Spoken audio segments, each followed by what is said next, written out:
Welcome back. Thanks, man. Round 2. Happy to be here, Yeah, dude. man. You're the first one to come back for second round. Amazing. Yeah, I'm stoked that's you. Happy to do it in person. First one in my house, too. It's rad, man. It's cool. I'm Worst pretty places to excited to be. be here.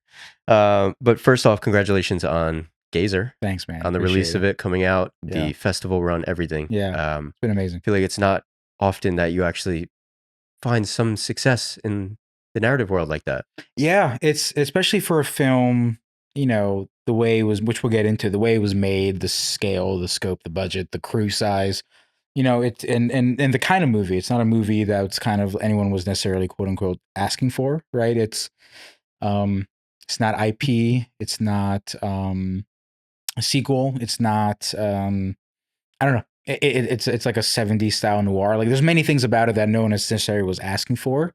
And so just to see it having a lot of success has been really like uplifting in a time in the industry where we're like, things are a little, I don't want to say bleak, but just like a little stale. Yeah. So yeah, it's been great. Amazing. Well, before we get into it, how are you? Good. How's life? Life is good. Life is really good. Life is crazy, but really good. Tell me about what's going on in your life right now. Just, wrapped up a feature in like the winter, like late winter, late last year, early this year. A really exciting movie called Love that's in the works that we'll talk about another time, but I'm really excited about that. It's a great cast and crew that we just did in LA. And I got my next movie coming up in the spring. And so now it's just sort of, I don't do a lot of commercial work. So I just kind of fill in my time with shorts and different narratives, maybe a doc or a small commercial here or there. And then now it's just Gazer release time and just focusing on getting this movie out there. It's so funny if, so much of the work is spent doing the thing, like filming and then post-production and then the whole other side of the work is like getting the movie out there. Right. And that people don't always talk about. And not every DP gets to be involved as much as I have. I'm also a producer on the movie. So it's been really amazing just to be as involved with festivals and the behind the scenes stuff and Q&As and trying to just get the movie out there. Amazing. So I'm good. I feel really grateful. My first theatrical release. So it's just fun to see what that side of the curtain is like for all its like beauties and also all of its stressful things. Like, is this movie going to make money? And is this going to keep, because for a movie to expand, it has to make money, etc. So it's an interesting time, but it's a grateful time. We're just happy that it's happening. Yeah, dude, that's so hype. Yeah, man, it's rad. It's really rad. It's so cool to just like have a movie in a theater. Like crazy. That's literally the dream. It's crazy. It's like what you think about as a kid. Yeah. And like our stuff plays theaters, right? I think I'm Sick played in LA, festivals, etc. And then it's what it seemed to kind of feel like for a long time was like, well, our movies play in the theater if we're lucky for a festival, and then it comes out on VOD or something, and then you kind of move on. Yeah. And it's not necessarily a bad model. It's just where things have kind of gone. And we're just so grateful that like straight out of our festival run and our distributor, Metrograph Pictures, was like, we're doing a theatrical run. And we fought for that too. We're like, we gotta do theatrical. We want to do if possible, like a larger theatrical window, meaning it won't go streaming like in a week. Right. And we want to do physical media. And they're like, what were those conversations like? Yeah. Was it hard to kind of push for that, or were they open to it? No, I think they were, Metrograph Pictures is like an IFC Films where they're a movie theater with a distribution arm. So they're in the theatrical business. That is their whole kind of thing. It's funny, Gazer, even though it's owned by Metrograph, it's actually not playing at Metrograph except for small screenings. Metrograph is largely a repertory theater, meaning it shows older movies, or for the every once in a while a new screening, a new release, a Q&A, an opening weekend for a movie, etc. But they don't do, as far as I know, like large 6-week, 10-week runs for a new movie. So our movie is actually opening up at the Angelica in New York. Okay. And so, but all that to say, Metrograph, it's their business. Like we are a movie theater business. And same with IFC. If our film got acquired or your film got acquired by IFC, it'll most likely be opening up at IFC Center in New York and, a couple hundred other theaters. And it's like their prerogative to like keep the movie theater business going. Yeah. IFC also has ties with IFC Midnight and Shudder and etc. So they know that for the business to survive, there is an at-home release aspect. But I think being theaters first and foremost, we were we were blessed that a movie theater company getting into distribution wanted us, and they're right in our backyards. We said, "You guys are the right home for us." Right. On like a technical side, Mhm. did you know that in prep that there was a potential for a theatrical release, and did that kind of inform how you were going to shoot it? Good question. There's always a potential, right? Like our wildest dreams, which came true with this movie, which we can get more into, was like a big theatrical release, sorry, a big festival kind Mm, of premiere, then a theatrical release, and etc. That's what you hope for, and yeah. then but you also know that we don't have control over that. All we can do is make the movie we want to see. So there is an element of like this movie might just come out on streaming. It might not even go to streaming. It might be just like purely like you can buy it on Netflix or on Amazon, and that's fine too. We just we knew that we are believers of the big screen experience, and theatrical is something that's really important to us. So we wanted to fight for that as much as possible.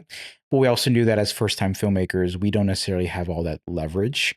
So our intentions were just like make the best movie possible that we can within our budget, our scope, our sort of resources, and our limited resources, and then if we succeeded in doing that, we think there will be a chance to have that leverage to go theatrical. But to answer your question, as far as does the work change if it's small screen or big screen, I've heard people say like they think about framing for Mm, small screens when they're doing stuff on Netflix or Hulu. I don't think any different. To me, the frame is the frame. right. I could imagine that if I was maybe doing like a web series for Snapchat or Tubi or something, I might think of it differently. But whether it's the pure aspect ratio or knowing that this is something that actually only lives on a phone, like I don't know if you can watch like a Snapchat series on a TV. So Mm, in that aspect, you might think of it differently. Like, how sure. do I fill this frame more? Right. But when it comes to just a standard narrative, I just when I picture a frame or a scene or something that I'm working on with my team, I actually imagine every time, not necessarily the frame itself, but being a member in an audience viewing a screen. That's how Mm, I kind of picture mm, things. mm, And so whenever I have discussions about like this scene maybe could be edited this way, or I think this shot will be really cool if we cut to this, I actually always relate it in terms of like imagine being in like a movie theater and looking up at a 40-foot screen or however big, and then it cuts from this to that, or this scene moves in that way. right. How does that feel? So I guess in that way, I am always thinking about the big screen Hmm. experience, but But you think it from the audience perspective, yeah, from an audience perspective, 'cause right? I also know that so many like people like Denis Villeneuve and the Coen brothers talk about how so many of their favorite films, Lawrence of Arabia Mm-hmm. or Citizen Kane or whatever those old movies that they fell in love with, a lot of Star Wars they saw on TV. So there's an element of like I think if you think about the theatrical experience and stick to it as much as possible, I think it will translate on a smaller Mm, screen, whether it's a 65-inch TV or a 12-inch iPad. I think the immersiveness changes, but I'm not a believer that the way you approach the work should ever change. right. At least the way I work. Yeah. You said something interesting that I think is really important in my work as a DP, Mhm. and the commercial and narrative is, I think, very editorially. Mm, And I like working with the director and figuring out how is this going to cut together? yeah. Is this the right camera move that's going to move into that next scene? Hmm. Do you think that is a trait that DP should have, or do you think it's Mm, just something maybe some might want to do, some maybe don't feel that need, or it depends on the yeah. director, perhaps? Yeah, I think the deeper I get into my cinematography career, I'm actually realizing there are many different kinds of DPs, right? Mm, And a lot of cinematographers might only be focused on the image. And, they care about how the camera moves to make sure that the director gets what they need, but not a lot of cinematographers might think about well, how is the music playing in this scene? Or what can rhythm. yeah, or like what can I do to make the experience for the talent a little less jarring or abrasive, maybe whether Mm, it's a lighting thing or a camera move thing or etc. And I think that to have that level of awareness, I think one of like the awareness of other people and things that are outside of just your craft, I think it's not a thing that's necessarily 100% necessary, but I think it is a thing that is a huge benefit.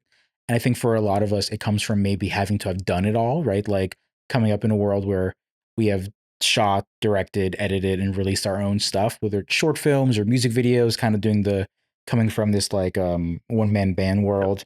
Or even, I think it's also not to say that people who don't think of it are unempathetic, but I think it comes from an empathy place, a Mm, place of being empathetic, where like when I'm on set, and I'm maybe laying down dolly track or doing a certain thing, or I have a team. My lighting team is putting a light over there with an 8x for diffusion.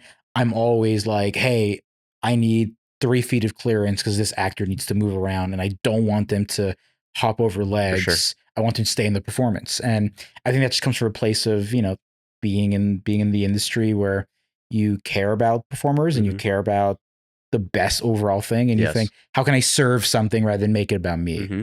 So do I think it's a quality everyone should have? No, I think it's a Mm. quality that if everyone did have, I think we'd have better movies overall. Interesting. Yeah, Yeah, I agree. I think that's something that I also am very not cautious of, but I think about is how close is this like 4 by to this person's face totally. even?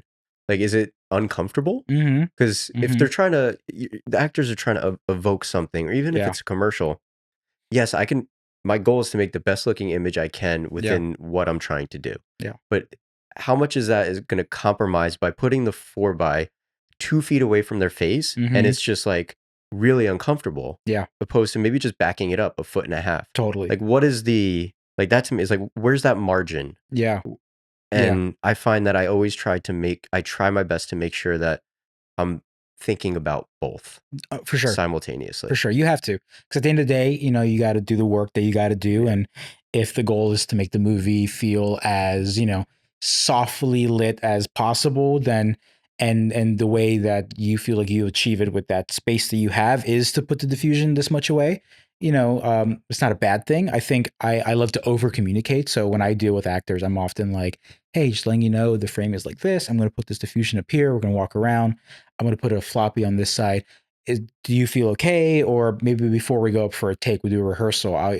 Even with the camera on my shoulder, I'd be like, hey, just checking in. Like, do you feel like we have enough Mm, distance? Should I get? Are you okay? Like, or if I do an over the shoulder, and I'm filming the person across, and I'm over another talent's shoulder, I'll often be like, hey, like, am I too close to you? Is this distracting? mm. And I find that actually having that level of over communication and thinking of others has responded.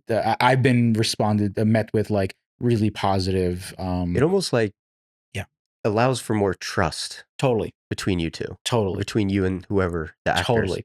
The movie that I just did in LA, Love Love. I won't say who the cast is just yet, but known cast, and it was a small movie shot in 14 days, etc. Like, and we got so close with it. And by the end of it, me and the three lead actors, we've exchanged contact Mm. information. We text, we keep up with each other. And the biggest compliments I got was like, you're the warmest DP I've met. I feel very safe and secure with you. I trusted you. And I think that comes from, like wanting to look out for people. And Empathy, yeah, because empathy. actors are doing something very vulnerable. Totally. I could never do what they do. Nah. They can't, and they say they can't do what I do. They probably could if they wanted to. It's different brains. So all that to say is like, But acting is totally it's a totally different thing, totally different thing. different. And so what I actually really, I think in the last like couple years, I've really responded to this idea of like being a cinematographer is not about uh, bringing like it's not about making my vision the project, but it is about uplifting the director's vision with my vision, right? Mm, And I think once you put yourself in a place of like servitude to the project, suddenly what changes is you're like, it's fine. I don't have to put this light 2 feet. I can put it 3 feet or 4 feet away. And maybe it looks a little bit different, but if it makes the performance all the better, amazing. If it gives the director another take, amazing. Like, right. my motto on my motto lately has been there's a beauty in efficiency. And I Mm, actually stole that from Hoyt van Hoytema and his gaffer on Oppenheimer, whose name I'm forgetting. But I remember reading an interview somewhere, maybe it was the ASC magazine, American Cinematographer, that the gaffer said he would put so much time into trying to do this or trying to light this way and etc. And Hoyt would have to stop him and be like, hey, like we're good, like you can stop now, we're gonna move on. And he's like, wait, but I gotta, but don't you want this thing? And Hoyt told him, he goes, my friend, there's a beauty in efficiency. Mm, He's like, our goal in this one is to be efficient, and that is the beautiful thing about it. And you watch Oppenheimer, and it's rough around the edges sometimes. Like some shots are maybe a little bit out of focus. You see a light in their reflection of their glasses, whatever. But the whole movie is like top light and window light, yeah, and it won best cinematography, and it won all these Oscars. And you're like, oh right, like we're just trying to service the movie here. Because if at any point I'm trying to make this like the best work of my career and outshine the film itself, then I'm actually hurting the movie and I'm right. hurting everything about it. So I think all this to say, I think empathy and um, having a serving mindset to the story and a commitment to not only the craft but to each other who you're making your movies with. Mm, It's hard to not have all those things and walk away with like whether it was a more positive, beautiful experience or a better film yeah, overall. And I'm a big believer in that, especially post Gazer. absolutely.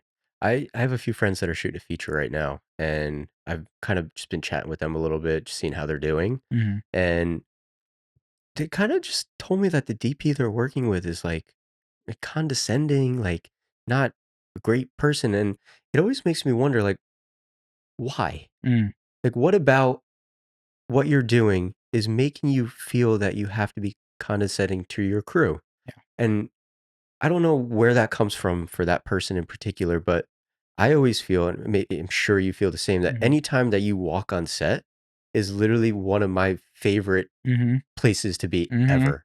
Mm-hmm. And I always feel an immense amount of gratitude for what I am able to do. Like Yeah. the fact that I could be hired to create Mm-hmm. images is there a better job than Yeah. that? Someone trusted you Someone enough to not trusted me. only, Yeah. do well on your project, but for a lot of like sort of films in the indie space, especially first features, they're deeply intimate and personal films for the Mhm. filmmaker.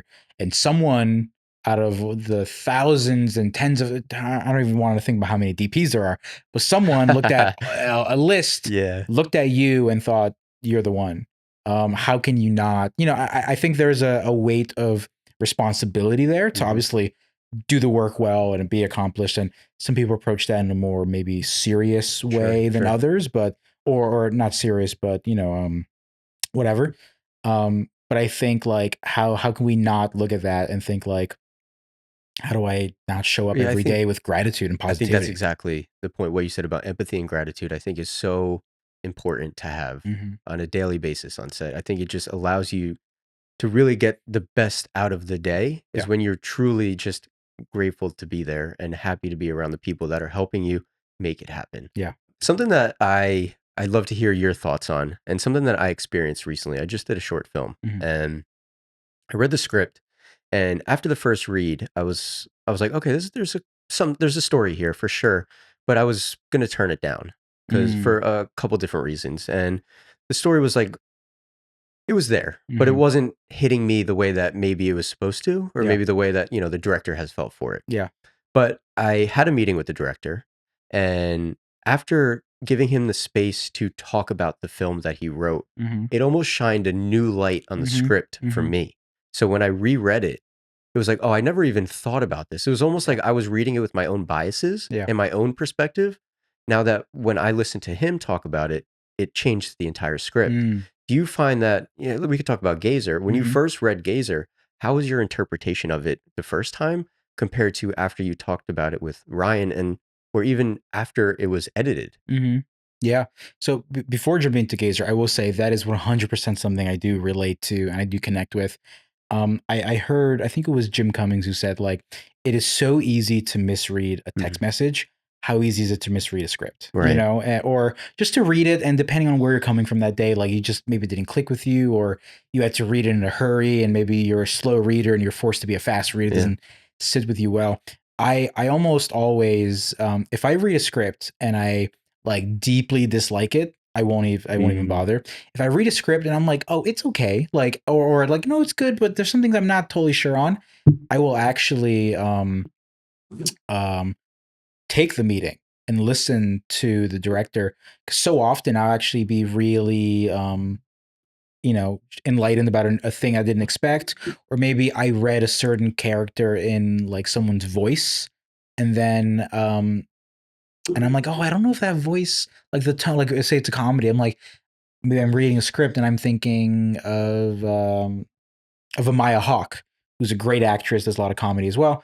And I'm like, oh, I for some reason when I read this, I didn't really think of that kind of voice. And then I meet the director, and they're like, oh no, it's more of like a Rachel Sennett, and I'm like, Mm. oh, it just changes everything Right. suddenly. And I think about one story I love is the Prisoner script when that was kind of going around. I think it was Alcon and Ridley Scott were producing. Um, a lot of people turned that script down. A lot of production companies said, no, we're not interested. Even Roger Deakins said that when he got the script, he said he wasn't sure. He said it read like a gothic horror, and he was like, I don't know if this is good or going to be good or not. And they saw, well, the director of Ensandi is attached. Mhm. He's going to make it great. And they stuck with him, and the film came out great. Absolutely. And so, It's a phenomenal film. exactly, it's Yeah. amazing. So all to say, I do think there's an element of like the script has to be good. Like, you can only make something like a bad script polished so much, Yeah. but a script that's like baseline, like solid, maybe not There's great, something there. something there. Yeah. You get a good performer, you Mm. get a good director, especially if Mhm. they have rewrite abilities. That's true. You don't even know who's attached to it yet. You're Totally. just kind of, I mean, for the most part, you're just reading it Yeah. in your own mind with Yeah. with your own characters Yeah. playing in Yeah. your own Yeah. head. Most of the projects I've been involved with, whether it was um, Gazer or Love Love, or when I did a little bit of additional photography on Story Ave, there was already cast kind of attached Mhm. with the scripts. And suddenly you read it, and any one of those projects that has happened for me, actually the quality of the film, I think, greatly succeeded what it would have been if I didn't know who the cast was, if that makes Right. sense. Like Right. being involved in there. So in the case of Gazer, Ryan, I've known Ryan and Ariella for like 7, 8 years now, and we did a short film together, and we sort of came up in the sort of the indie world together, and I knew their tastes. I knew what they liked. I love them as people. So when they sent me the script, the first version of the Gazer script that we actually set out to start shooting was not at all what the final film ended up being. Mm. When I say not at all, I mean quite a bit changed. The character of Frankie has always been the same. Um, the setting of like Newark, Jersey City, Kearney, Harrison, New Jersey has Yeah. always kind of been the same. Um, Elements of the main thing of the noir elements and the inciting incident, etc. Those are all kind of more or less been the same. Because when we first started shooting Gazer in April of 2021, what we actually shot was the beginning and the ending of the film, Wow. and because we shot in nights and weekends over the Mhm. course of 2.5 years. So and what's funny is we did a lot of reshoots all throughout those 2.5 years of production, but what never changed was the beginning of the film and the ending of the film. And so all I have to say is the first version of Gazer that I read was like solid. I didn't fully grasp everything about it because it was still in flux, but I really knew that Ryan is a person that I love deeply, Mhm. and I also just felt like, we were coming right out of COVID, and that 2020 to 2021 time was like everyone, I feel like so many independent films got made then or came out of deeply personal movies, whether it's, something as small as like a Gazer or something like, what was the Fablemans, Mm. like, and I think that during that like really sort of introspective time of lockdown, people were just like, I have to make my movie and tell my story or else I'm going to die. Like they felt like they had to Right. do it. And that's kind of where Gazer came from. And so, and for me, it was the right timing where I was like, I think it's a good time to start maybe working on the first feature. I put a lot of pressure on the first feature up until then. I actually turned some other stuff down. And when this came by, I was like, you know what? It's shooting in my town with people I really love. We're gonna do it on film. That was kind of like a non-negotiable with Ryan from the beginning. And it could have gone wrong. Like many things about it could have gone wrong. And trust me, things did go wrong while making the Yeah. movie.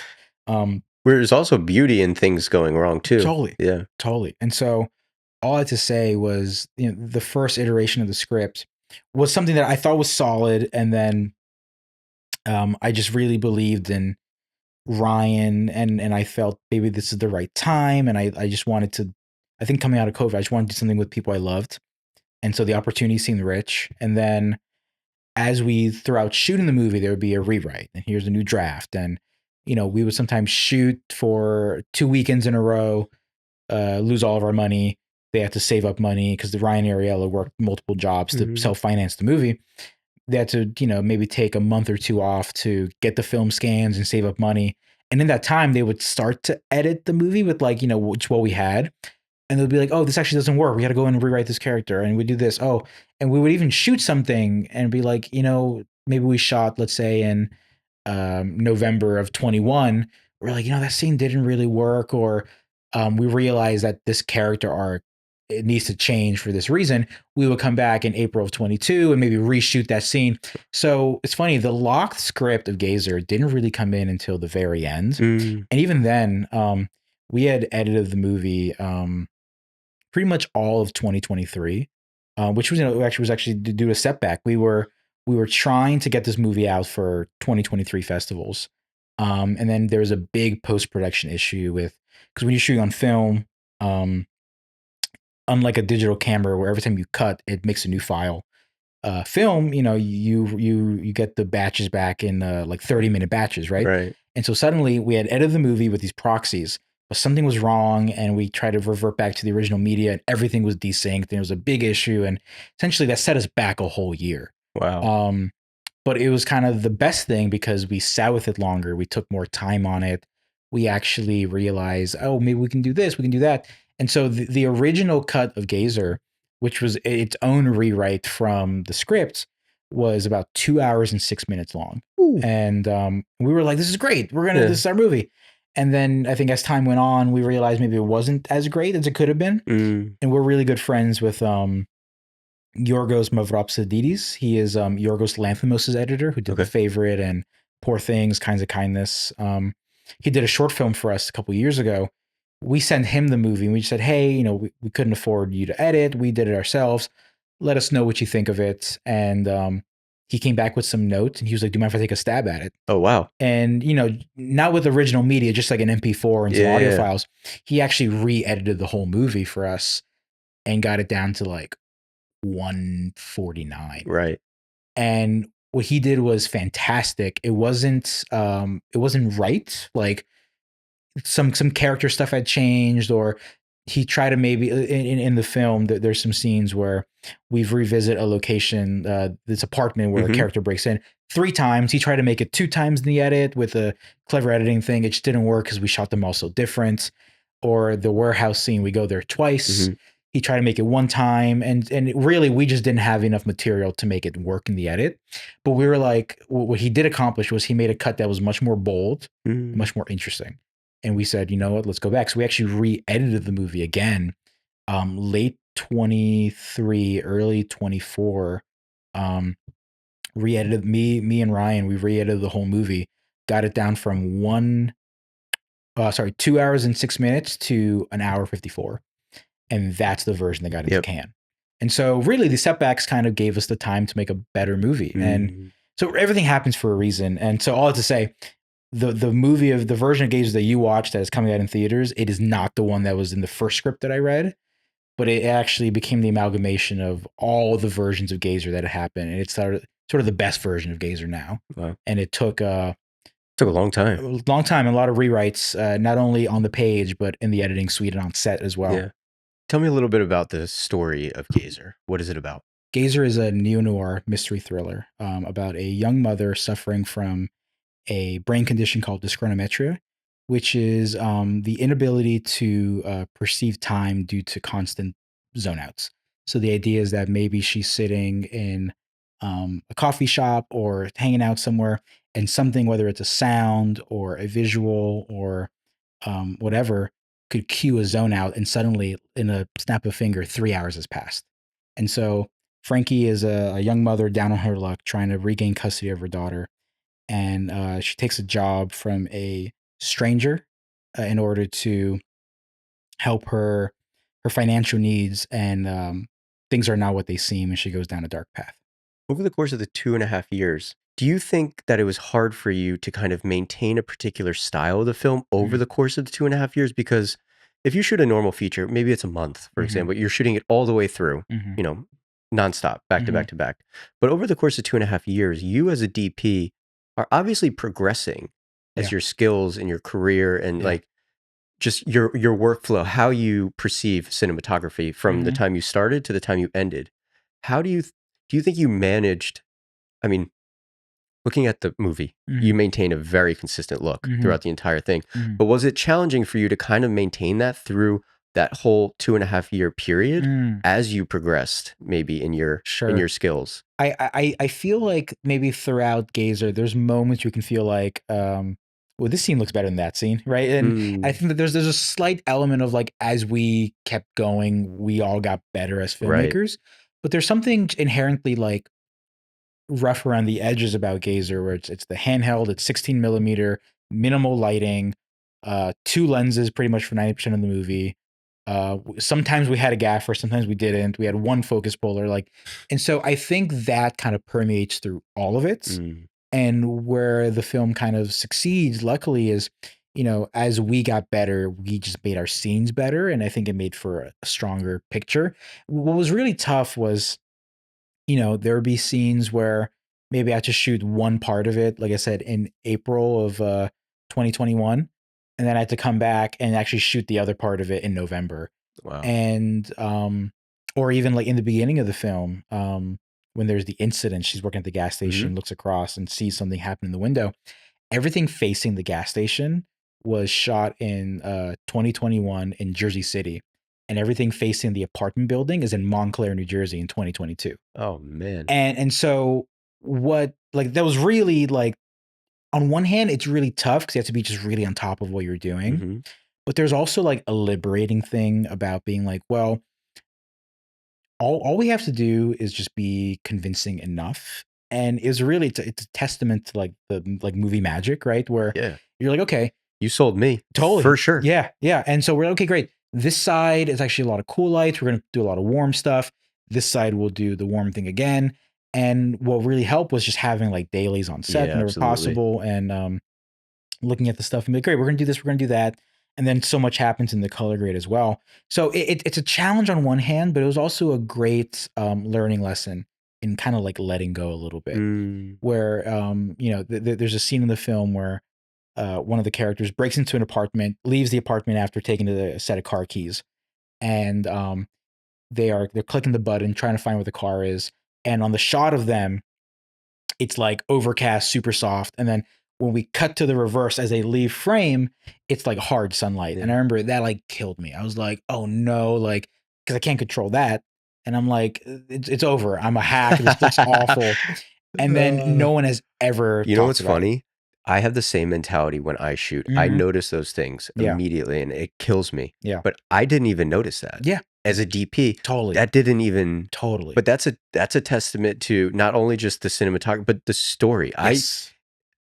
I didn't even focus. It didn't Mhm. even Mhm. register. Totally. You don't think of it. No. Or even like, if I'm on like if I'm doing a dolly move, maybe it's like a fast push in, like a PTA style kind of push in, and I meant to kind of start right, pan left and tilt up. If I'm like a little messy, I'm like, oh, we got to do it again. That was really bad. You go back and you watch like Boogie Nights or any of those older PTA movies, they're messy. I remember I was watching Andrei Tarkovsky's Mirror, and there's this really beautiful slow motion dolly shot, and it is like Tarkovsky's the god of cinema.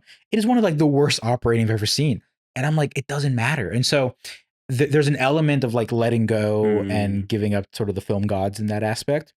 And so I kind of realized, like, you know what, we're shooting on film, and I don't really believe in a big difference in like formats. Personally, I think there's a different look and a different process to it. But for me, I shoot the same way. I like the same way. I want to be just as disciplined.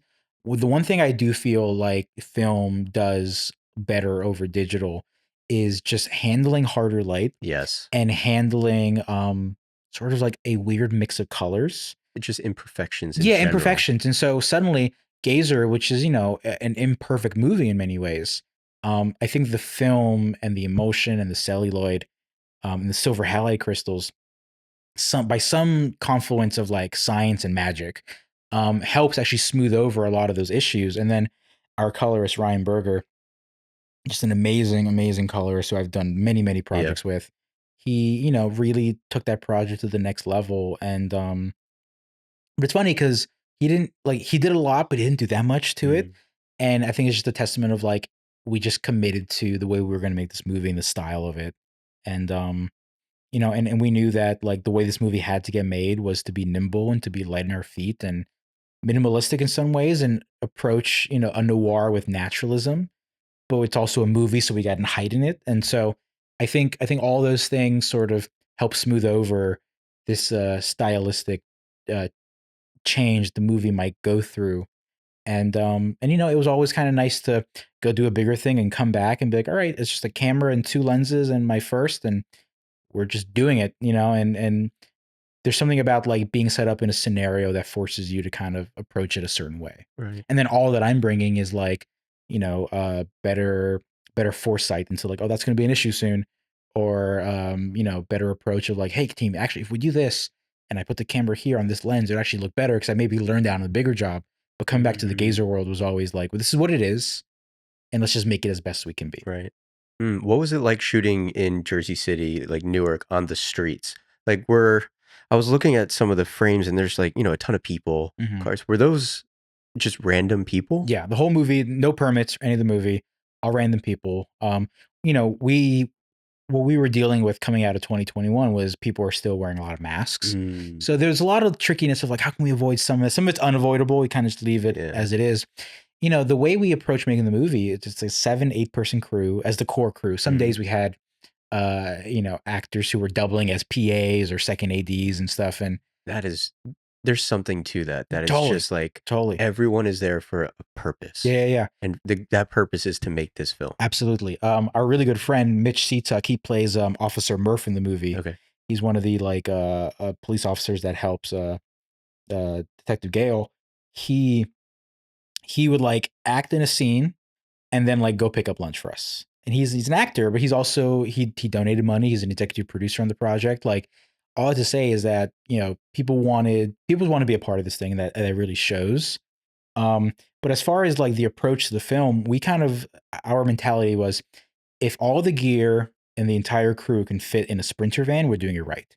And Mm, there are many days, not every day. Some days we're like at a location all day. Or some days we're maybe 2 days at one location, or except like all the nightmare scenes we shot over a weekend. those Every scenes were crazy. Yeah, they're they're They were they're they're fun. Like crazy. I decided to talk about it. All the scenes in Frankie's apartment, like her bedroom and stuff, we shot that over 2 days. But a lot of the stuff on the street, Kearney, Newark, Harrison, we would literally hop in a van, drive to Broad Street in Newark or Market Street, Hmm. whatever, hop out, shoot some like tracking stuff, walk and talks, jump in the van, go to the next location. And that's like a lot of our days were like that. And some days were a little more like, all right, I think we're here all day. Hmm. But we would often like maybe, and because it was such a small knit crew and everyone's like being so generous with their time and it was all nearby and local, sometimes we would have like a 3 o'clock call, like 3 p.m., shoot at this warehouse for a couple of hours, have like a 2 hour dinner, and then go out and shoot something at night. And like all the phone booth scenes in the movie, Yeah. Ryan owns that phone booth. We actually moved it location to location. It That's so doesn't it cool. doesn't belong anywhere. Yeah. There's no phone booths anywhere. Yeah.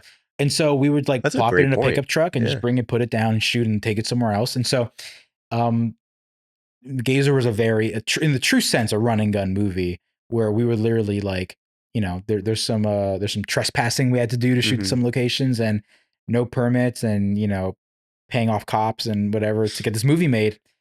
So that's sort of a big part of how the movie had to get made, and I think you feel it in the DNA of the movie. Mm. Yeah. Walk me through these nightmare scenes, because Yeah, in the beginning, you know, I pictured like like it was the eeriness, the memory of what might have happened or whatever. yeah, But then it just becomes this insane, mm, like almost horror yeah, esque type yeah, vibe. Walk me through that entire yeah. process of shooting that Yeah, yeah. scene. Well, first and foremost, it's great that you mentioned the horror-esque nature of it. A lot of people get bumped on sort of so in the film there's these the film is a classic grounded neo-noir Yeah. thriller, but there's these they call them our nightmare scenes, and Hmm. there's these scenes that actually dip into like a almost Lynchian, Kubrickian, Cronenberg-esque like body horror, but they're also really surreal. And and people get really bumped on that. They think it's a big genre change. They're like, why is there random horror scenes in the movie? And one thing that Ryan and Ariel talk about a lot is when they were writing the film and they're writing these scenes, they were just saying how like what's happening here, like because originally they were supposed to play much more as like straight flashbacks. Mm. She's gonna have a dream of a straight flashback of what was happening. There was no surrealism to it, but they kept writing it and they kept saying like this is like a nightmare. This is someone's nightmare. Like just imagining like what may or may not have happened in these scenes. Did someone pass away or not? Was it a murder? Like they're horrific, and they were like, these nightmares are horrific. Let's lean into the genre. So they made it more of a genre kind of twist in Mm. the thing. So all to say, when we were shooting the nightmare scenes, the film, the core of the film, Frankie and her story takes place sort of at the turning of the season. So people were wearing jackets, a little chilly outside. We shot in the spring and the winter of each year that we had been in production. So we knew that, and we went for a very classic kind of tungsten film, uncorrected outside look. Um, so the film has this very cool blue, cool green Mhm. kind of vibe to it. And then when we were jumping in to do the nightmare stuff, we knew it had to be a hard pivot, that the world had to feel like opposites, and that we were diving into something that was, nightmarish, hot, hellish, almost like a Yeah, hellish yeah, kind of feel. exactly, yeah. And so, the way we did those scenes was, and also we had so much to shoot in such little time. So we actually decided to rent a couple of RGB tubes, and we just rigged all the tubes overhead. With like we would tape some bleach muslin to the ceiling. A lot of how this movie was lit, me and my gaffer Daniele Sestito, we would just like make our own little. A lot of movies top lights. We would take visqueen and make like a figure eight in the ceiling, almost like a softbox, but there's just a skirt, and we would cut each corner to roll them up or down to determine how Right, much right, right. spill we wanted. Mhm. And we would just take a Leica or an Aperture 600D or whatever, just bounce into the ceiling, and we would just move it strictly based off of where we had to shoot from. Because a lot of our scenes are wide, cover the full Mhm. room. Because of our pace of shooting, we would also sometimes light the wide, and you typically you would light the wide, time for a close up, bring some negative, double break it, etc. We didn't do any of that. It was like we lit the wide and then we just walked into a close up. And that's Yeah. how the movie had to get shot. Maybe every once in a while we would repivot this way so it was a little nicer, far side or something. Mhm. But so I'll just say the nightmare scenes, we knew that we had to move so quickly and do a lot in such a short amount of time. So we top lit the whole thing with these RGB tubes, and we would strictly just dim up or down based on contrast and ratio and levels. And we lit everything extra warm, shot tungsten film. And to separate our nightmare scenes from the rest of the film, so typically when I shoot on film, especially for this movie, to get a cleaner negative whenever possible, I overexpose by 2/3 of a stop, maybe a full stop. I would overexpose as much as I could on Gazer. Um, and so even our nighttime scenes in the reality world, we never pushed the film. But I knew for the nightmare scenes, we needed a little extra help in terms of exposure, but also I felt like, how do we really separate these worlds? And I had the idea, I brought it to Ryan. I'm like, why don't we push the film a stop? And pushing, for those who don't know, when you're shooting film stock, let's say 500T, you're rating you're metering for 500 ISO or ASA. You get your readings. If you want to overexpose it, you put it at 320, Right. and then or whatever you want your stop difference to be. And in the case of Gazer, we thought, okay, we want to push it. Pushing the film essentially is how do I describe it? Like when you're processing film, it sort of like bakes in the oven, for lack of a better term, I'm doing air quotes. Um, you let it bake in the oven, quote unquote, for a little longer than it should, and it actually increases the sensitivity of the film. So you're actually pulling more out of the exposure, and you're increasing your grain, your saturation, and your contrast. Mhm. And so I knew that for our world here, we're going to go extra warm, feel the hellish nature of it. I wanted the grain to be like almost grindhouse kind of feel, Right, like right. extra. And so we did that, and then which worked to great success. And then it also allowed us to like do way less lighting. There's the the scene with the flesh box, and she's sitting in front of which is Yeah. insane. She's sitting in front of the TV that, and puts the cords or something, whatever. That whole scene is literally lit with one quasar tube and the TV, and we're shooting on film, Yeah. and it just puts it in context of like this. That's what we had to do, but it really worked in our You just benefit. leaned into what you had. Totally. And then because it's nightmare scenes, we can be a little more surreal. Like Mm, typically in the film, all lighting comes from a real life sure. source. But in the here, we can kind of like make our lighting come from wherever we wanted to. And we're also kind of the final, I just want to mention the final step of making the look what it is. Because, the one of the challenges I run into when I'm doing something that's maybe overly tungsten or whatever is you kind of lose a little bit of like color separation, right? Okay. And so what I try to do a lot of my work is find different degrees of warmth. Like, Mhm. okay, I want those to be 32, that's 27, this is 4,000. And you try to find some of those, but still it's like a little hard to like how to get a little bit of color in your key or a little bit of Right. color in your shadows. So when we were coloring the film, we felt the film was very those scenes. We felt the scenes were very warm overall. It was Just like a great. blanket Yeah, tone. it was the blanket kind of warm. We were like, Yeah. okay, it looks good, but something's missing. Mm, And I just had this idea of like, let's just add purple and blue and like reds to the shadow. And really, we leaned way more into purple. And at first, everyone was like, purple. You hear purple, you're like, that's not what we right. want. Yeah. But I was like, no, just add it to the shadows. And what it did was it just added this like sense of like decay. It felt Mm, like the film was like rotting a little bit because all we did was add a ton of purple to the shadows.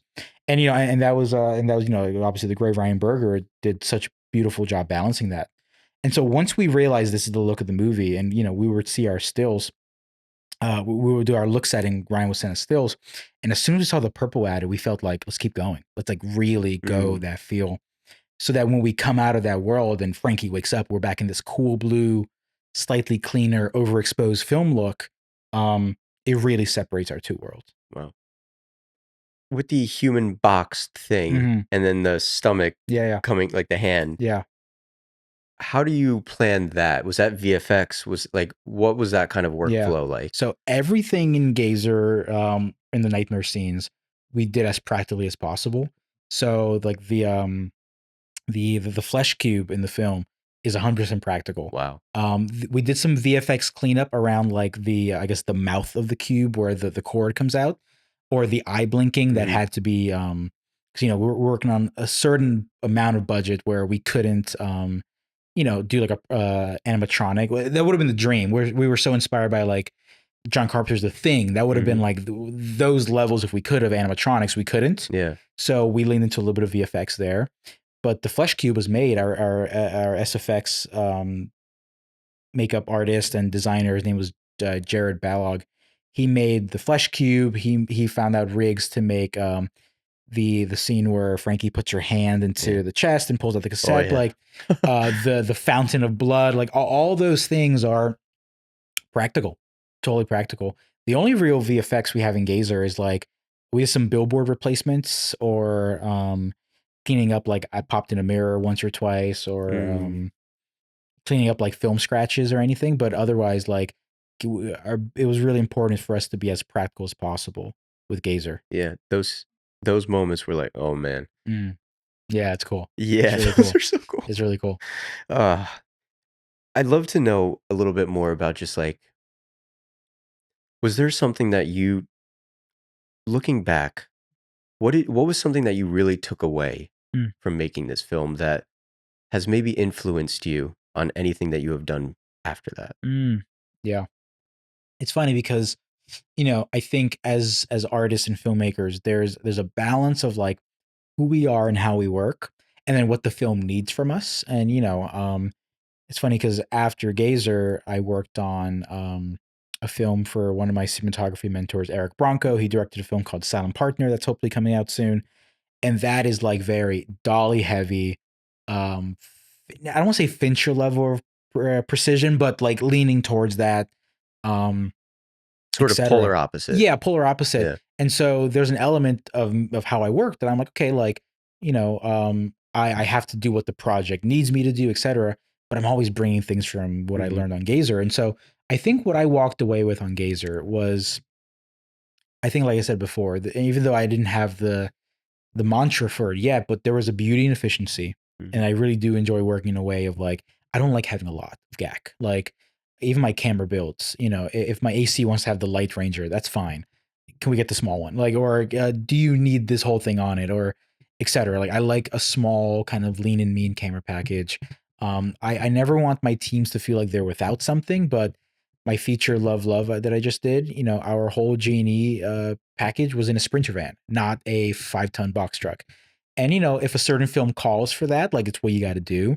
But I love actually being nimble and dealing with less. And it's funny because I feel like I don't want to call it friction, but I'll meet with department heads, gaffers, and key grips on other projects. And I'll just be like, hey, so like on Gazer, I did a lot of like Lico bounces and top bounce. Like, let's try to do some of that. And I had to almost like break that within me of being like, well, this movie actually wants to be like big sources outside. And Right. so I can't do what I did on this movie every time. But I know that when I'm in a pinch, or even if Mm. a certain scene just really requires like, there's multiple ways to skin a cat. There might be a scene where we actually want to, put light tile on the ceiling and rig it up and, black out this side of the room and do this. And there's a version where that exists.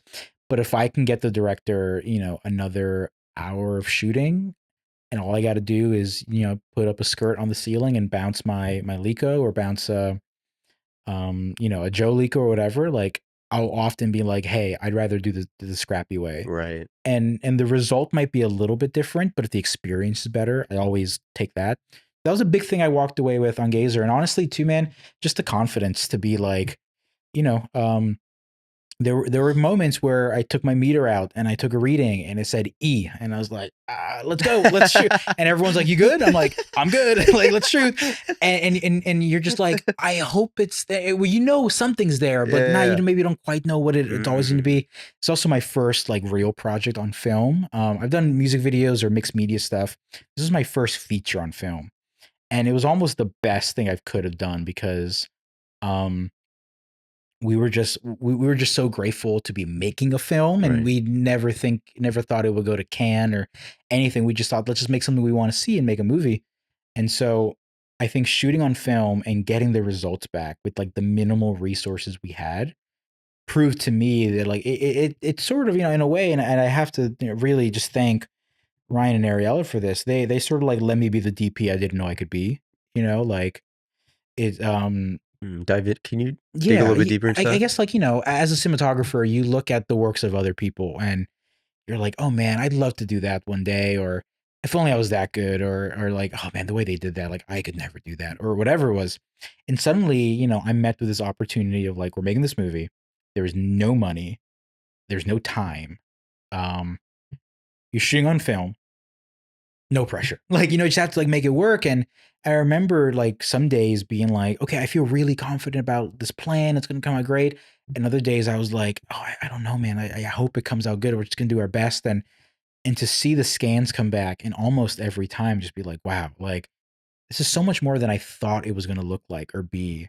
Because there is an element to film, like you know what's happening, where you're lighting and your meter, but it's not like a monitor getting the Right. final image. There's always an element to it that you don't quite fully It's always a see. surprise. Totally.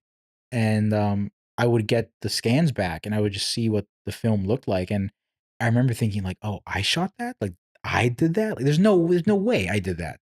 And then suddenly I just felt way more confident in my eye, Mm. in my ability to sort of look into like a shadowy street. And, when someone asks me like, oh, is this going to come out? I'm like, yeah, we'll see it. Like it'll be there. Or even, people are always like, don't underexpose film, don't underexpose. It's not true at all. The scene in the film where the Frankie character breaks into the apartment the third time, Mm. I was both trying to I knew I had to underexpose that because I had to feel like nighttime, which it was at night, interior. But I was still approaching my overexposure technique. So I'm overexposing 2/3 of a stop while being 2 stops under for the scene. And I remember just like doing all this stuff in my head. And I'm like, I think it's going to come out. And I see it. And I'm like, and it did come out the exact way you thought it would. And I remember that scene where she finds the thing under the bed. She takes the flashlight. I told her, I said, Ariella, take the flashlight when you sit down. She's like, point it in the corner so it comes back. And all these things that I'm like, no one would ever do this on a movie. worked, Yeah. it gave me the confidence of being like, the way that I like to make movies, the way I had to make this movie is valid. And Mm, not only is it valid, I think it's part of the charm of the movie. mm, And I don't know, to have a movie on this budget scale, the way we made it, not to my own horn, look this good. right. I think just proved to myself, I'm like, yeah, I am meant for this. I'm cut out for Oh, this. I I love can that. do I it. love that. And Do you it's feel just, like it really I feel like this movie, like, really has your voice in it, in a way? yeah, I think so. I think maybe in the way that I like to approach this kind of Yeah, movie, yeah. I think my voice as a filmmaker, it's funny because people talk about style, and Sure. I don't know if I have a style necessarily or what my style is or et cetera. I think if I do have anything that is would be a semblance of the word style, I think it's actually how I frame people and Mm, how I try to evoke an emotion. I think whether it's a heartbreaking, heartwarming comedy, dramedy, or a hard hitting noir or whatever, I think the way I frame people comes from an empathetic lens, and because I love people and I love stories and storytelling, and I'm so character driven that I think that Gazer has all those inklings of my style. And but also Gazer, Ryan pushed me to do things differently. Like I love I love being like sort of that middle focal length range. I love a 35 and a 40 and a 50.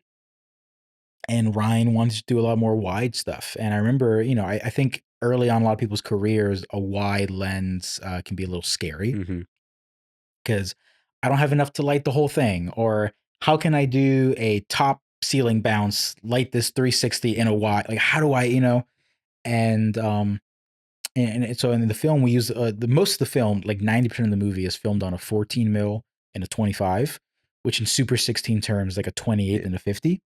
Um, and not that 28 is that wide by any means, but we're doing a lot of that kind of Well, stuff. it's wide if you are accustomed to, like, the 35-40. Totally, yeah. And or the fact that we had to do just a lot more on that lens, or you only had those two. Right. So suddenly in context, you're like, well, the 25/50 is a very specific lens.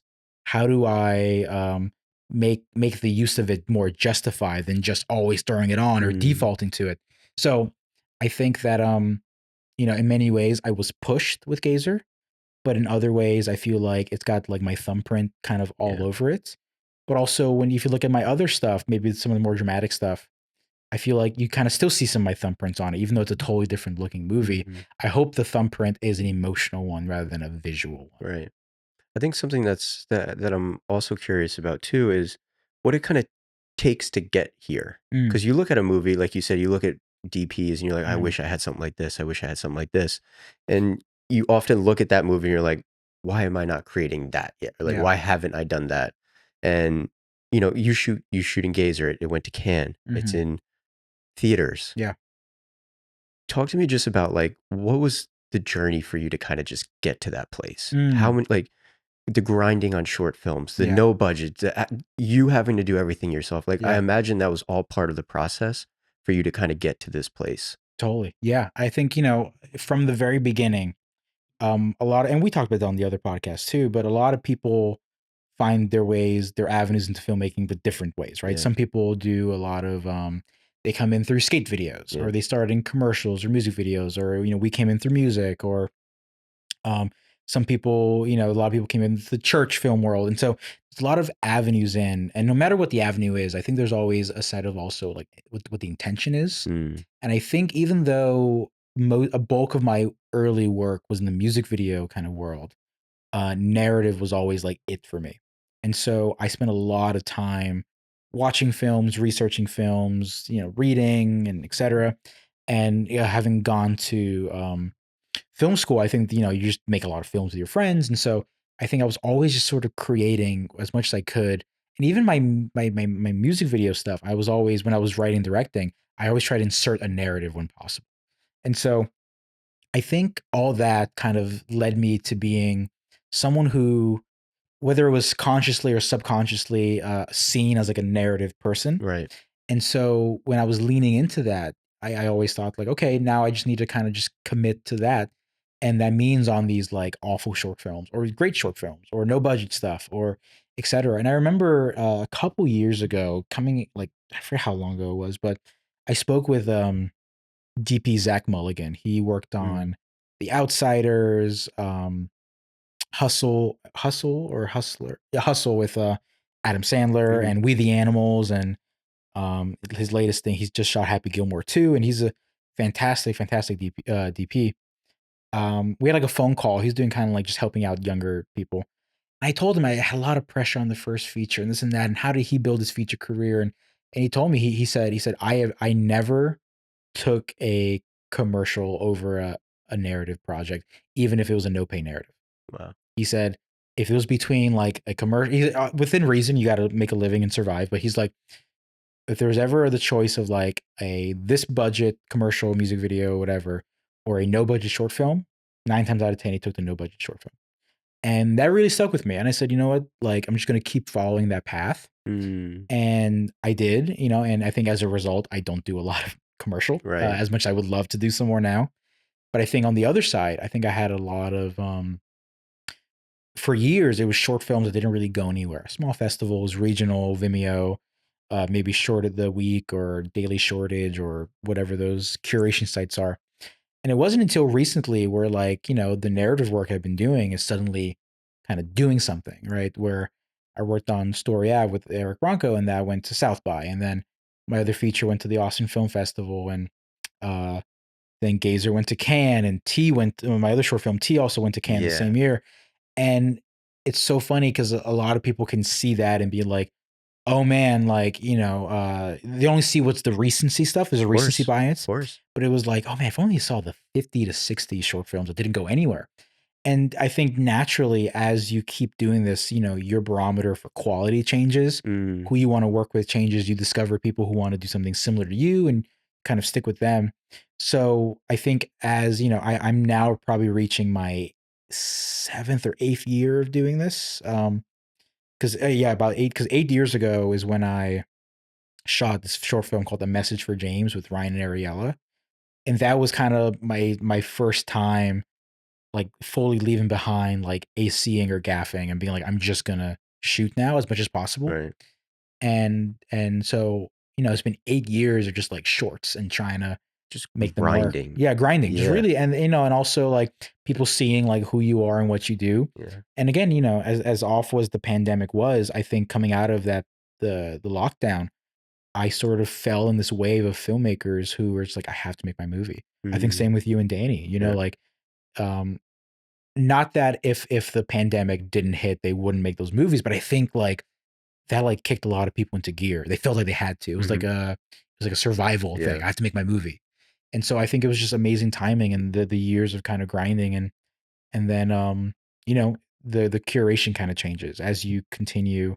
You're like, I'm gonna do less of this and more of that. And then mm, you be more selective. But I think to make it in narrative, make it as if I made it, but to like hit a place where you want to be in narrative, you have to be like a warrior for cinema, and that means like taking all the brunts and the mhm, bruises and the battered battered beatings 'cause it's to not as to reach. glamorous as It's commercial, not, no, it's not, and it's tough, and but all that to say too, it shows that it really is a commitment. yeah, It's a commitment to the art form mm, of narrative storytelling, and that means constantly being a student and never feeling like you're above something, mm, but being open to everything and what it could teach you. mm, And I think as long as you have that and you put in the work and um, surround yourself with people who want to do the same thing at the level of quality you want to, I think eventually it'll hit a certain point where yeah. it clicks.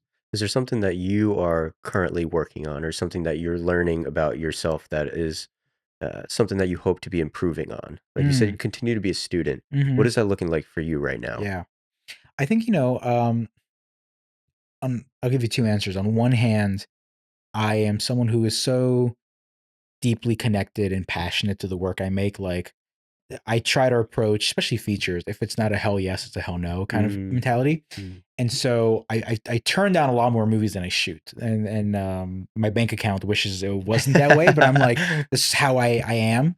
And I think that as I sort of, and I've been very lucky, I've been very, very blessed with the stuff I work on, that I feel very intimately connected with the people, or the chance I got to work in these projects came through these personal connections or people giving me a chance. And whether it's Eric with Silent Partner or Ryan on Gazer or whatever, like we all took a chance on each other. Um, one thing I'm kind of learning is not every project can be that. Mm. The hope is that they can be, and you can kind of build that, but there will come a time where this maybe something is, because I'm also a producer on Gazer. I was helping secure some extra funding and financing, insurance, helping get locations, approving VFX shot. I re-edited the movie a little bit, but didn't take a credit. I sat in on every sound mix session, helped with sales agents, like and I wasn't a like paperwork producer that I'm very bad at, but I was more of a creative support Yeah. producer and You were just invested in the just film. invested in this film succeeding. Right, exactly. And so that's what the movie needed to succeed. And I'm slowly realizing that not every project wants that for me. Mm. Some projects just want me to come in and shoot and be just as emotionally excited, just as like a good energy, good whatever. But not every project's going to have me, hopping on producer meetings or Yeah. talking about festival strategy. I can give my opinion, but I think there's a separation that has to happen sometimes. Mm. And I think that actually, in the last couple of years, I've learned to take a bit of a loving distance from some of my projects, and that's actually a bit of a defense mechanism of like not being heartbroken sometimes because Mm. you work on By how something, it turns out? how it turns out, or the way it's received, Mm. or even like maybe you didn't have full control over something, and it's there is an element of being too connected. Not too connected. There's an element of being so emotionally attached to a thing that it can like devastate you Mm. almost. And I think that we have to have an element of like, I'm ready to walk away from this, but I love it with all of my life. But and we reached that point with Gazer, like we felt or had reached it before Cannes. We were working on this thing for so long and trying to get it seen by people and talking to sales agents and investors, and no one cared, and it was doing its rounds, and it like I remember, the saying that me, Ryan, and Ariella had were like upwards and onwards, like we're gonna keep this going. And every time we said it, when there was like a roadblock or a rejection or someone saying no or an unresponded email, was like upward and onwards. And every time we said it, it felt a little more painful. Like it was like this is Mm. really tough. Mm. And we kind of reached a point where we're like, well, whatever this film does is what it's going to do. And then shortly after, we got into Cannes, and that was like, oh my god! Yeah, And tell me about that. it was it was life changing. It was a life changing experience. It was it's a testament to, like I said, the fact that you don't know what you don't know.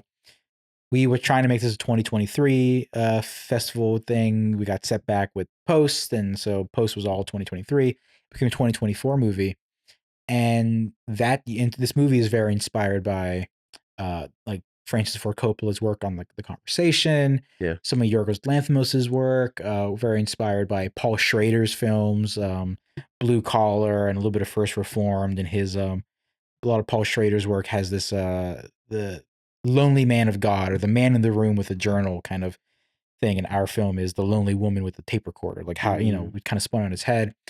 And also being from Jersey, shooting on film, we're inspired by Sean Baker and his work, and etc. And I remember we were just like, feeling kind of like we don't know where this film's going to go.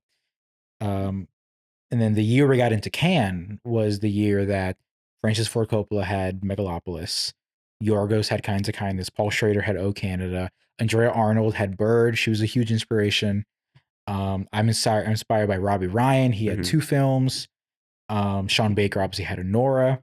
And it just clicked with us. We're like, this was the perfect year for Gazer. All Last the year would have been the stars wrong year. aligned. Last year would have been the wrong year. Yeah. This was the perfect year. Mm. So suddenly, we submitted, and we get a call from the director's fortnight.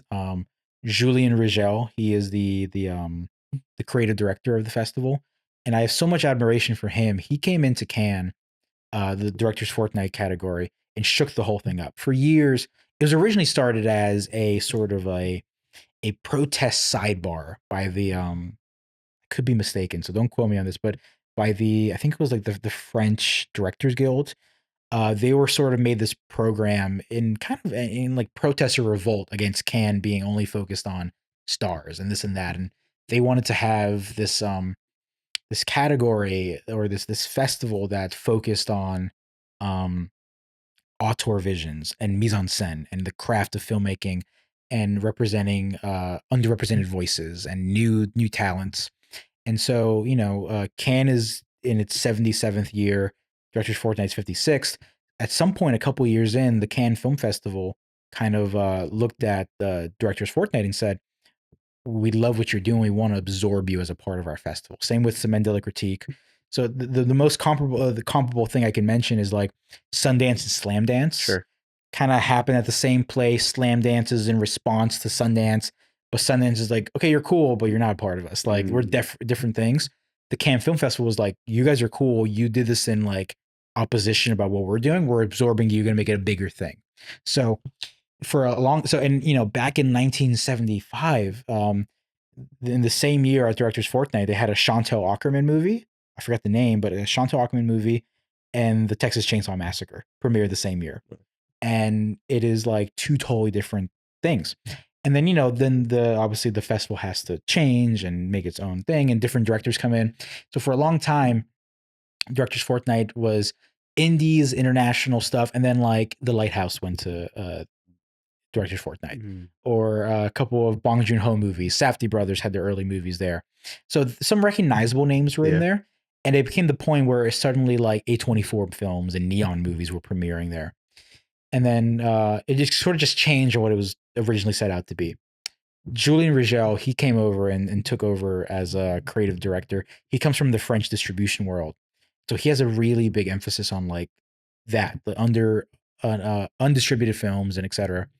So he came in, and his first year as director of Directors Fortnight was 2023, and didn't take, from what I recall, didn't take any movie with distribution. Wow. All new voices, maybe some recognizable names, but like no distribution. No distribution, just like, and a lot of like first time filmmakers, unheard names. And from what I was told, all these distributors and agents and studios are calling him like, "Why didn't you take our movie? Why didn't you take this movie?" And he's like, "You don't need us." He's like, "These movies need us." And so I think that his leadership in the festival really changed the scope of Gazer. We submitted Gazer on the last day of submissions, which was another testament that, just for all those filmmakers listening, Submit on that last day. Dude, closed mouths don't get fed. You ask for it. We were working on the movie, and Ryan was like, when is the Director's Fortnight submission? And he looked it up, and it was that day. And he's like, oh, we got to submit the movie. And the sound wasn't fully done. We just submitted, and he wrote this really touching, personal submission statement or cover letter, whatever you would call it. And the beautiful thing about festivals like Fortnite is that they watch every movie. They really do care. Some other festivals, I won't name them, a lot of them American, kind of just take what they want first, and then everyone else gets kind of let go. Some of those festivals reached out to us after a rejection and wanted us back in. So um, we submitted the movie, and then I think like a couple days later, we got a phone call from Julian and said we love the movie. Wow. And he said unanimously we all love the movie. He said it's a little late, like we're still submitting, so we'll get back to you soon, but just know that you're shortlisted and we love the movie. And they had like a little short interview with Ryan, and when all this happening, I didn't know either. I was kind of like in the unknown about it.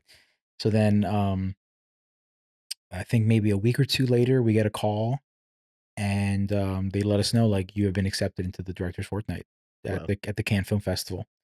And that acceptance letter came April 12th.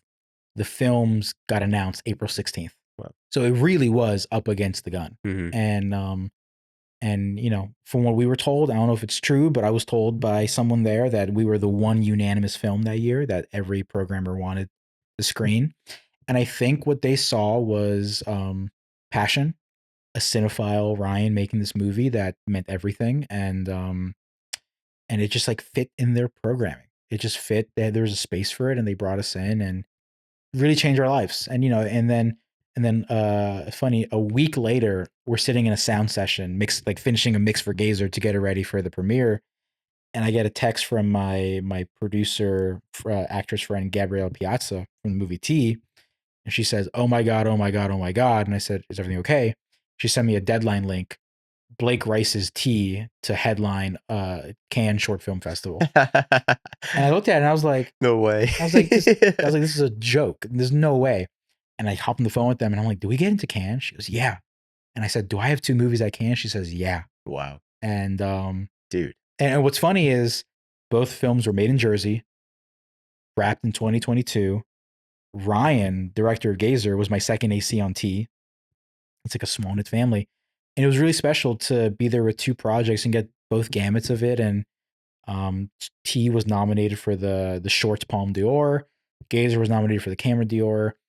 They the team from T came to the Gazer premiere and we're just hanging out, and it was a life changing week. Yeah. And it was a little tough because this little film that we made for no money that was this small, suddenly like everyone wants to know about it and everyone cares, and there are people telling you how you can and can't talk about your movie, and it was a little tough for me at first, but I think we just had to give ourselves some grace of knowing like this is our first time. We don't know anything.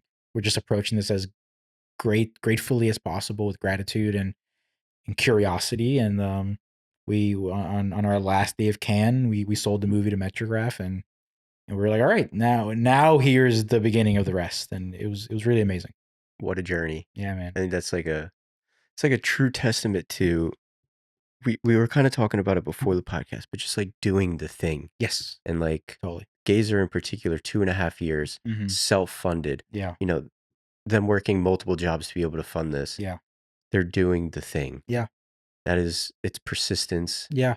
and It's commitment. it's commitment Yeah, to the max. totally. And one thing we talk about a lot, or this I've mentioned, is that not only is it a commitment to the film and the story, but it's to the craft of filmmaking. We're like, we Mm, are committing to shooting on film.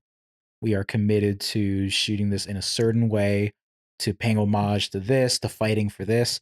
But it's also a commitment to each other, And there were days where maybe a commercial did come in, or a well-paying job did come in, and it was wanted to shoot on a Gazer shooting weekend, and I was like, can't. I gotta go do my below minimum wage, tiny budget thing. So I'm committed to it.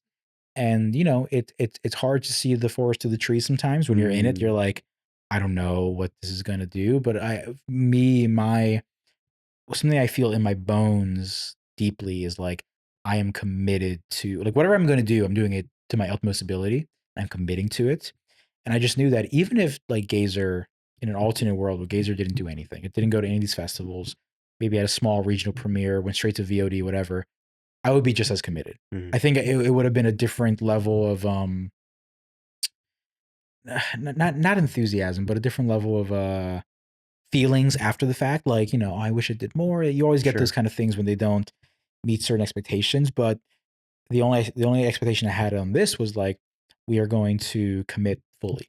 And no matter where it goes, if it went to Cannes or it didn't go anywhere, the one thing you can't take from me is my commitment to it. And that stems from Ryan and Ariella's Totally, commitment from just like totally. the beginning, Putting everything on the line. everything they have. Yeah, and and like it's funny because a lot of people have been kind of coming up to us now and being like, "We want to make a movie like we want to do Gazer style," and Mm. I'm like, Easy. be prepared. Like, and I don't want to discourage anyone from doing it because it's what Yeah. we. But I also like I actually But again, toss they see the outcome. totally.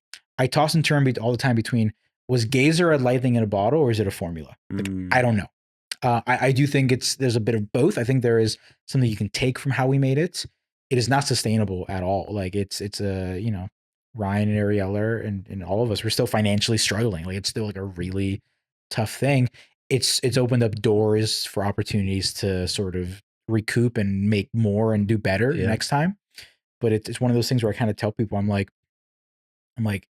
there's obviously a disruption happening in the industry right now. And I think now more than ever, there's room for these kinds of movies and people want to see them, or they're open to seeing them, I should say. You still have to fight for people to see them, but they're more open to see them.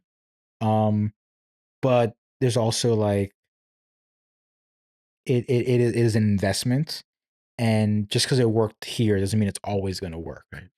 And so I always tell people, I'm like, there, Is there a perfect filmmaking model? I don't know. I love the Sing Sing model where everyone Mm, got, equal equity, everyone yeah, got paid yeah. the same rate, has ownership on the project. I wonder if there's a blend of that and the Gazer model that exists. Um, does the Sing Sing model work on a studio movie? I don't know. Like, it's hard to say. And a lot of those conversations are a little bit above my head, but Sure. I think there is something to say about like what we want more than anything. We hope people enjoy the movie. We hope they're inspired by it, Mm, and we hope that um, the inspiration not only comes from like the story and the film and what is, but the way it got made. And then more than anything, if someone wants to make a movie for less than what Gazer costs, please like go for it. And I hope it succeeds. Like we need it to. But we also hope that people see that like we had to make it the way we did because that's just there's the only option for us. And so people have to look at their own situations, but like, well, what are our options? Doesn't mean they have to do exactly how we did. There is a version of Gazer that would have been like the 18-day feature mm-hmm. instead of the 2.5 year Yeah. feature.